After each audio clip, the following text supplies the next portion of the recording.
Vítajte pri sledovaní ďalšieho z kurzíkov na tému Aký je Boh a aký je k nám. Volám sa Zdenko. Chcem privítať všetkých vás, zvlášť nových, ktorí sledujete tieto kurzíky prvýkrát. Ďakujem za všetky komentáre, dotazy. Myslím na vás a teším sa vždy na toto video a na vaše odpovede. V jednom z mailov som mal taký dotaz, že aké mám vzdelanie na to, aby som mohol robiť takéto výklady alebo kurziky. Tak väčšina ma poznáte, kto nie, tak som kňaz, katolícky kaplan a na fakulte teologickej sme mali aj základy, samozrejme, biblistiky a biblickej hebrejčiny. A potom aj z vlastného záujmu som chodieval aj na základy modernej hebrejčiny, čiže nielen starozákonu, ale aj trochu modernej ivrit sa to nazýva. Dnešný deň to využijeme, aj keď tento kurz nie je o hebrejčine, ale to Božie meno, ktoré spoznávame a tie kombinácie s ním nám vždy môžu niečo povedať aj v tej hebrejčine. To dnešný deň názov Jahve Mekadešem znamená ja som Boh, Pán, ktorý vás posväcujem. Jahve Mekadešem. Ani Adonai, alebo Ani Jahve Mekadešem. Ja som Pán, ktorý vás posväcujem. Keď išli Izraeliti púšťou, ako sme mali v predchádzajúcich kurzikoch, tak Boh ich vychovával a ukazoval sa im a zjavoval im svoje meno a aký je cez tie rôzne skúšky, že ich uzdravuje, že tú horkosť, ktorú prežívali a tie útrapy púšťou, že on je ten liek, on je ten lekár, ktorý vie uzdraviť aj ten koreň horkosti, aj tú horkú vodu. Potom ukazoval im, že je tou vlajkou víťaznou, že on je ten, ktorý dokáže poraziť ich nepriateľov. A počas púšte im zjavuje aj zákon a spravodlivosť, že on je svätý, on je kádoš, to sú tie základ slova Mekadešem, kádoš, je svätý a že on ich posväcuje. Trocha z jazykovedy, aj v slovenčine to funguje podobne. V slovenčine niektoré slová majú koreň, ten je v strede, a význam, a vpredu je predpona a vzadu je prípona. Napríklad také slovo prievozník. Koreň je voz, predpona je prie a prípona na konci ník. Prievozník. Človek, ktorý prevádza na druhú stranu rieky. Podobne je to aj v hebrejčine. Väčšina slov má 3 písmená. Ten koreň má 3 písmená. Slovo svätý je kádoš a tam je to písmeno k, d, š, kádoš. A Mekadešem, počujeme tam aj tú predponu, aj príponu. Predpona je to me, Mekadešem. Me znamená niečo sa deje, koná, nejaká činnosť, nejaká práca alebo niečo. Áno, že niečo to pôsobí, také pôsobenie. A keď hem, tá koncovka, hem znamená vás, osobu, vás. Mekadešem. Ešte iné slovo nám to môže priblížiť, ktoré poznáme. Poznáte slovo džihad. Džihad je ten boj, alebo snaha, alebo vojna. Tá arabská, moslimská sveta vojna, džihad.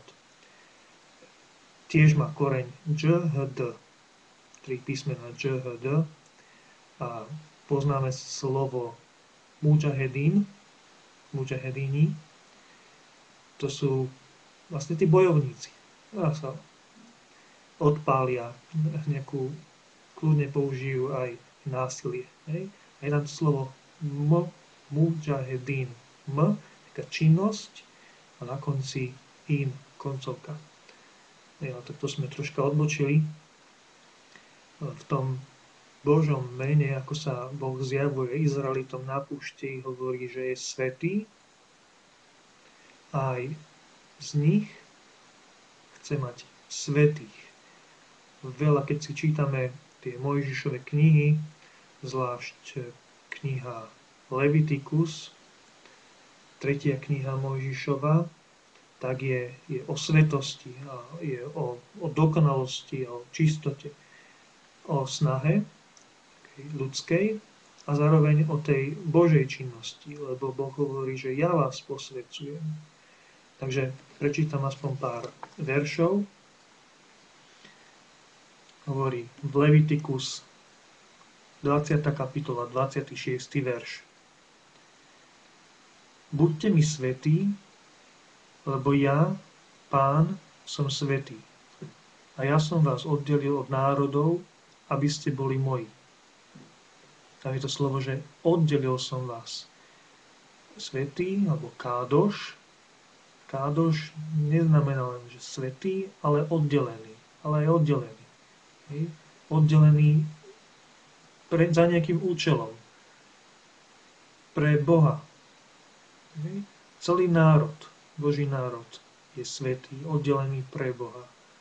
Ako máme my, že niečo máme posvätené, nejaký posvätený chrám, posvätený oltár, posvätený kalich.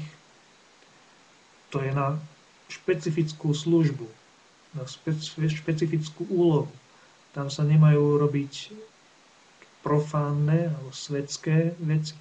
Je to posvätené, je to oddelené pre Boha.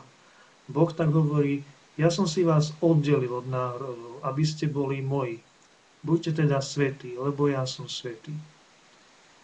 Tiež Levitikus, 20. kapitola, 7. až 8. verš, hovorí Boh, ukážte, že ste svätí a buďte svätí, lebo ja, Pán, som váš Boh.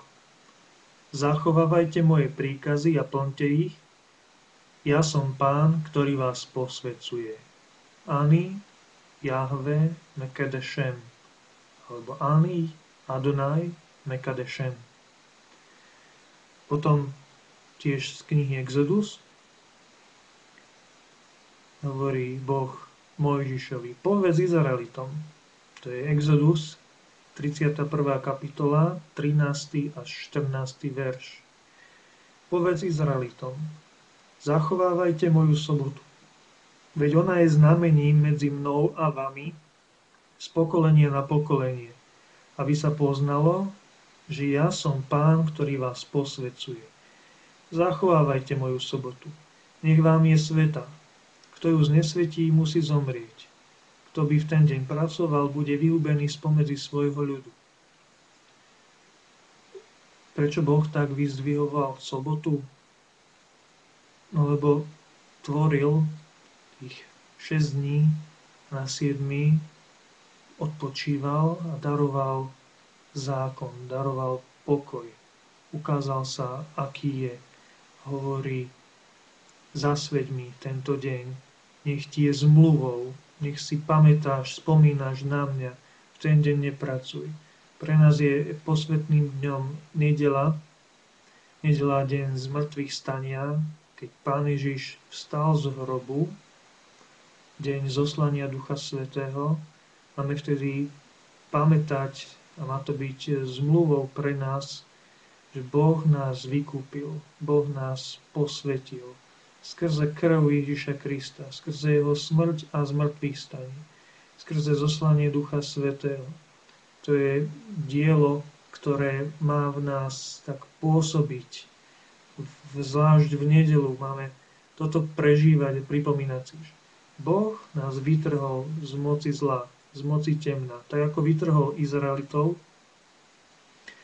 z Egypta a previedol ich púšťou do zasľúbenej zeme, tak nás previedol z temnoty, z otroctva hriechu, mocou Ježiša Krista, mocou Božieho Syna. A samotný Pán Ježiš sa modlí, hovorí k Otcovi nebeskému: posväť ich pravdou, tvoje slovo je pravda. Ako si ty mňa poslal na svet a ja som ich poslal do sveta. A pre nich sa ja sám posväcujem, aby aj oni boli posvätení v pravde. To je Jánovo evanjelium, 17. kapitola, 17. až 19. verš. A tiež Pavol sa modlí za kresťanov, ktorí uverili v Ježiša Krista, ktorí uverili v Boha, v evanjelium, ktoré ohlasoval.